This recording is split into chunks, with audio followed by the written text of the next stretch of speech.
ಆದರೆ ಈ ಬಾರಿ ಬಿಜೆಪಿಯ ಹಲವು ಸಂಸದರಿಗೆ ಟಿಕೆಟ್ ಕೈ ತಪ್ಪುವಂತಹ ವಿಚಾರ ಜೋರಾಗ್ತಾ ಇದ್ದಂತೆ ಕೇಂದ್ರ ಸಚಿವ ಪ್ರಹ್ಲಾದ್ ಜೋಶಿ ಬಗ್ಗೆ ಪ್ರತಿಕ್ರಿಯಿಸಿದ್ದಾರೆ.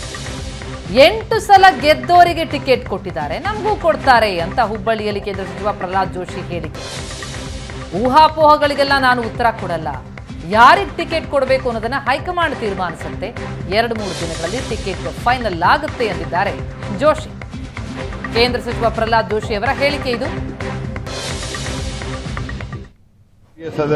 8ನೇ ಸರ್ತಿ ಆದವರಿಗೂ ಕೊಟ್ಟಿದ್ದಾರೆ, 2ನೇ ಸರ್ತಿ ಆದವರಿಗೂ ತಪ್ಪಿಸಿದ್ದಾರೆ. ನಾ ಹೇಳಿದ್ನಲ್ಲ, ಯಾವುದಕ್ಕೂ ಊಹಾಪೋಹಗಳಿಗೆ ಉತ್ತರ ಕೊಡ್ಲಿಕ್ಕೆ ಸಾಧ್ಯ ಇಲ್ಲ. ವೀರೇಂದ್ರ ಕುಮಾರ್ ಅವರು ಉದಾಹರಣೆಗೆ ನಾ ಹೇಳೋದು, ವೀರೇಂದ್ರ ಕುಮಾರ್ ಅವರು 8ನೇ ಸರ್ತಿ ಟಿಕೆಟ್ ಸಿಕ್ಕಿಲ್ವಾ, ಇದಕ್ಕೆ ಅರ್ಥ ಇಲ್ಲ. ಅನಗತ್ಯ ಊಹಾಪೋಹಗಳು ಹಾವೇರಿ ನಿನ್ನೆ ಹಾವೇರಿಯವರು ಮನವಿ ಕೊಟ್ರ, ಇನ್ನೊಂದು ಕಡೆ BC ಪಾಟೀಲ್ ನಮಗೆ ಟಿಕೆಟ್ ಕೊಡಬೇಕು, ನಾವು ತ್ಯಾಗ ಮಾಡಿ ಬಂದೀವಿ ಅಂತ ಹೇಳ್ತಾರೆ. ಅವೆಲ್ಲವನ್ನೂ ಸಹಿತ ನಮ್ಮ ರಾಷ್ಟ್ರೀಯ ನಾಯಕರು ಸೂಕ್ತವಾಗಿ ಎಲ್ಲರಿಗೂ ಏನ್ ಮಾತಾಡಬೇಕು, ಒಂದ್ಸರ್ತಿ ಫೈನಲ್ ತೀರ್ಮಾನ ಆದ ನಂತರ ಎಲ್ಲರಿಗೂ ಮಾತಾಡಿ ಸಮಾಧಾನ ಪಡಿಸುವಂತ ವ್ಯವಸ್ಥೆ ನಮ್ಮ ಪಕ್ಷದಲ್ಲಿದೆ. ಅದನ್ನು ನಾವು ಮಾಡಿ.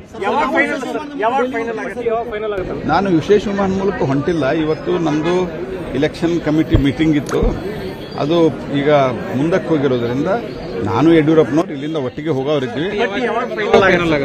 ಅದು ನಾನು ಹೋಗ್ತಾ ಇಲ್ಲ, ಬಟ್ ಇನ್ನೊಂದು 2-3 ದಿವಸದಲ್ಲಿ ಆಗ್ಬೋದು ಅಂತ ನನ್ನ ಅಂದಾಜು.